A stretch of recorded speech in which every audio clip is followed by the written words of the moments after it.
Yeah!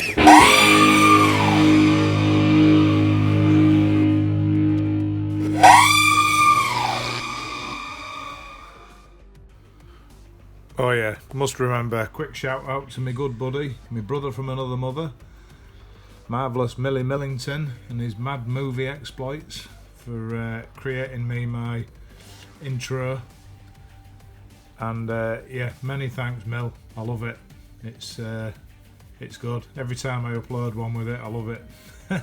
Spot on, mate. Thank you very much. Back on the bench with Noisy Boy FPV. Today is just a quick one. I always say that, but it's never going to be. Caddx Vistas. So I've got one of my new Vistas here. It's currently plugged into the DJI Assistant. I've just activated it and I'm putting it on version 01.00.0600. The latest and greatest with 50 megabits per second and all the current goodness of DJI. So it's just finishing off. I've spared you the boredom of doing this whole process because it is quite laborious. It's easy enough to do, just follow the instructions. Power up, Type-C, plug it in, open up DJI Assistant, follow the prompts. You'll need to create an account once you get into it. At that point, unplug your Vista, do your account, then start again. Otherwise it's going to be sat there screaming at you. So there we go, update complete, ging gang go, all done. So just cut the power. Let's get rid of that. So you're on the latest and greatest with your Caddx Vista. It is in CE mode. Of course, I use CE mode. So this is just to give you some real quick instructions. I've got a file here called NACO. Click on that. This is the Vista file. The other one's for the DJI unit. Open that file up and there it is, the number one. Kelly's Eye, the number one, all on its own. That is it. That's all that's in that file.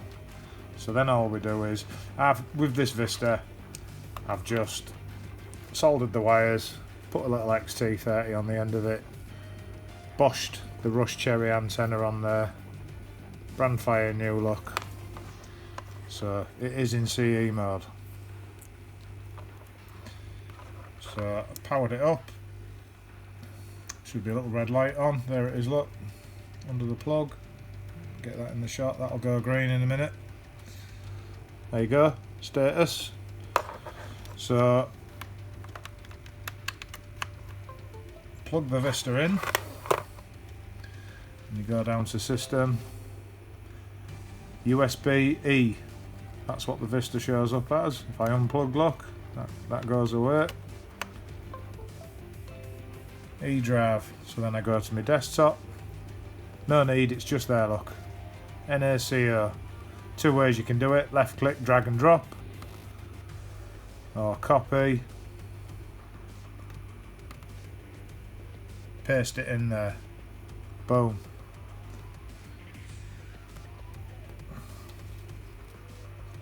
So it's in. The number one is in the Vista, that's all it is. So if I click on E drive now, there's the NACO file, tap on that, the number one. That's it. Vista hacked.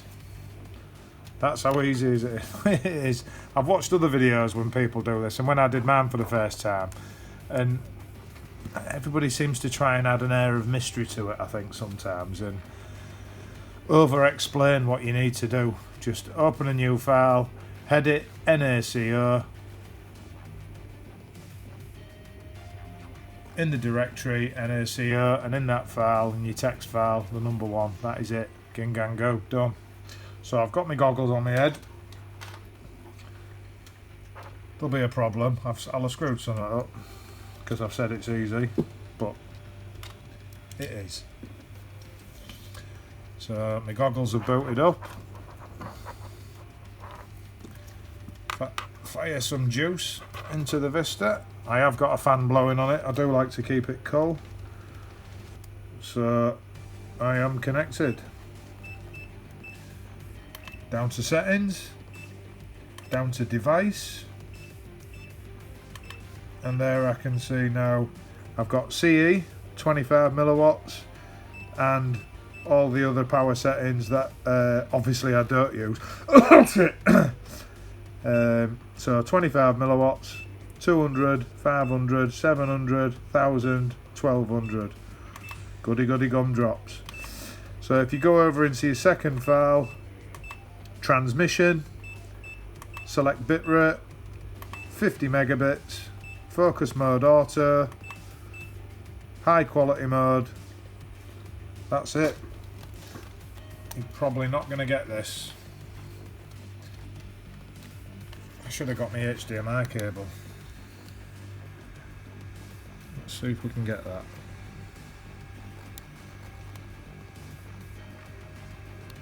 You're not going to get that, are you? You're never going to see that in there in a month of Sundays. Oh, maybe.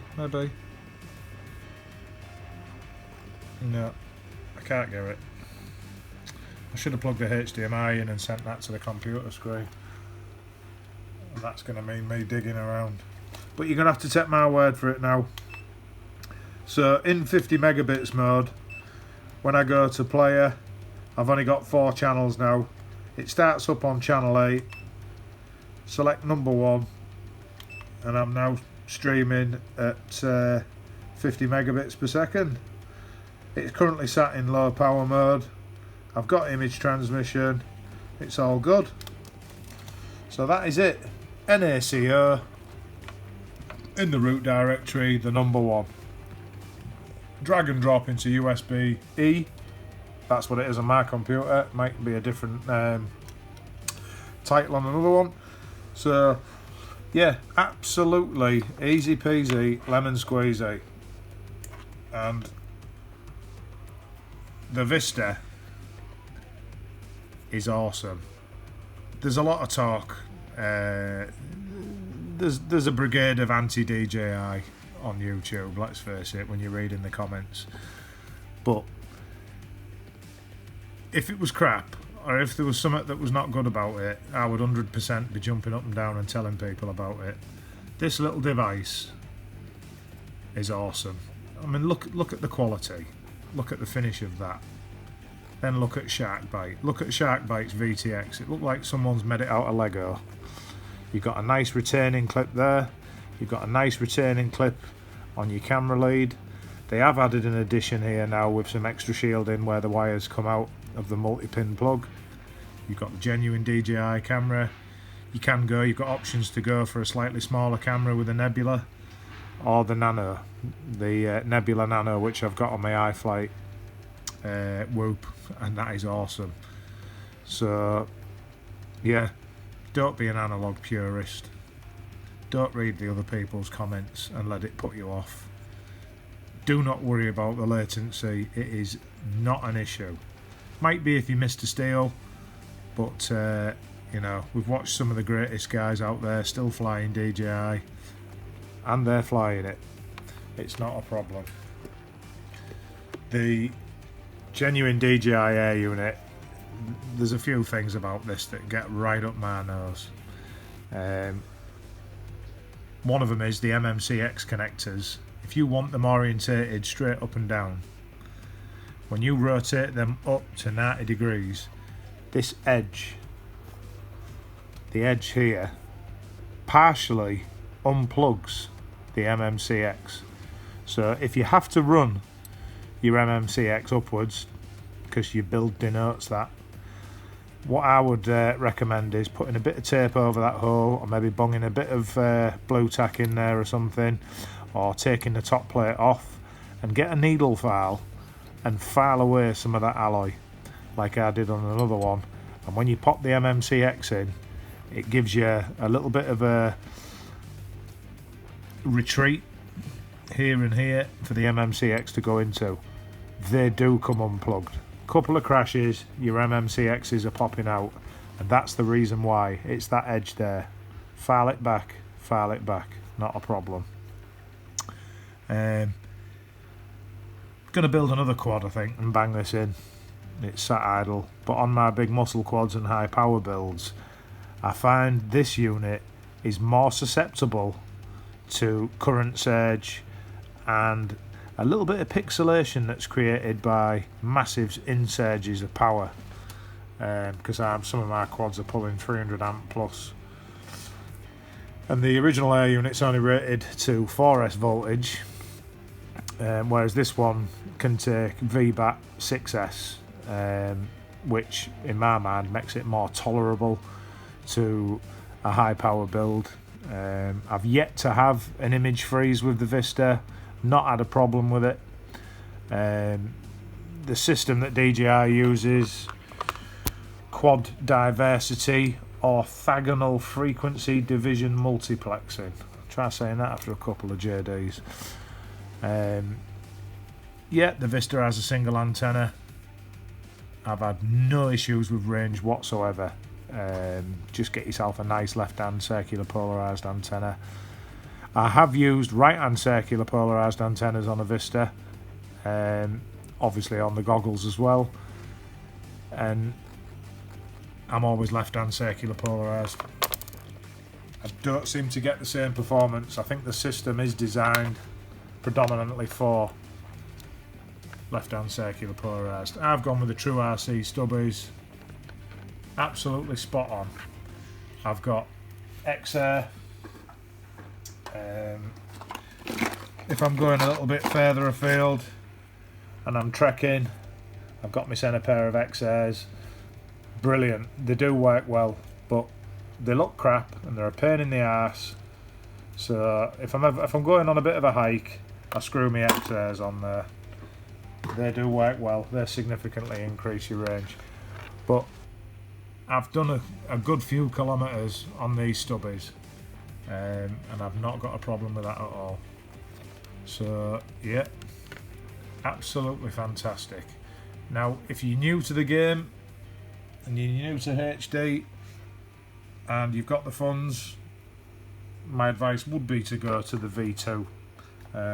You're going to get a little bit more enhancement, but the V1s, I can't justify it at all. Just for, is it 20 Hz more refresh rate, and all the air units are the same. The new V2 is compatible with this. It's got a 2.4 gig feature, but like some DJI quads and my Mavic Pro, that can use 5.8 and 2.4. So I don't know if the new quad that everyone's raving about from DJI, if it's like my Mavic Pro, you can switch your transmission frequencies from 2.4 to 5.8. So I'm assuming they're giving that functionality to the V2 goggle because they're pairing it up with that same sort of transmission system. That's my thoughts on that. I might be wrong. If someone knows otherwise, punch it into me comments, and because I would like to know. I ain't got time to sit and read through all the bump, but I can imagine that's what it will be, because the Mavic Mini of my mates, the Mavic Pro 1 and the Mavic Pro 2, you can select 5.8, 2.4. So the Vista is an awesome bit of kit. I absolutely love it. Can't fall off. So I've got a couple of quads with them in. Love it. Can't whack it. So yeah, that was just a little insight into hacking the Vista. Not hacking, sorry, enhancing the Vista. And on 1200 milliwatts, when I've not been in a CE environment, of course, I've had no issues with overheating. Some people freak out with the Vista because it's not recording when they start up, when they power up. The Vista manages itself thermally, and it has an inbuilt protection system. And I still read comments and on Discord, even today, why is my Vista going into low power mode? I dare take off and stuff like that. As soon as the flight controller sends the signal via MSP that you've armed, it jumps up. Your latency drops right down, and then it starts firing out at the power level that you've set. So That is not a problem, trust me. It's an absolute amazing bit of kit. And I remember Joshua Bardwell's first video with the Vista, and he thought the Vista was obnoxious because it's firing itself into low power mode, but you know, it's a compact high power unit potentially, so why would it not protect itself? So not a problem at all, not a problem at all. You've got a nice secure cable there. Look at pictures of the Sharkbite VTX. There is no retainer clip like there is here. There's a little 1.5mm Allen key there, and the chrome plate over the top, spring steel plate over the top, holding that clip down. Now, correct me if I'm wrong, you crash a quad without a clip on that little connector, it doesn't take a lot of force to undo one of them. So what the hell are you thinking, Fat Shark, to release it without a clip? If somebody's got some information or a photograph or a video showing one with a clip on, but from what I've read and what I've looked at, there isn't one, and that is nuts, because it is going to come off when you have a crash. So for me, the Caddx Vista in 10-inch builds, and going in my Beast class build, and going in a 5-inch build, yeah, I love it. Brilliant bit of kit, fantastic. The only caveat with the Vista and the air unit that gets right up my nose is your maximum readable OSD voltage is 25.5 volts. Why on earth they'd put a limit on voltage to be displayed in your OSD, I don't know. Maybe it's to stop people incorporating it in their own massive builds and selling it on as an aftermarket. They've got to have a reason for doing it, or maybe it was just laziness. I've emailed DJI and I've asked them if they're ever going to be addressing that.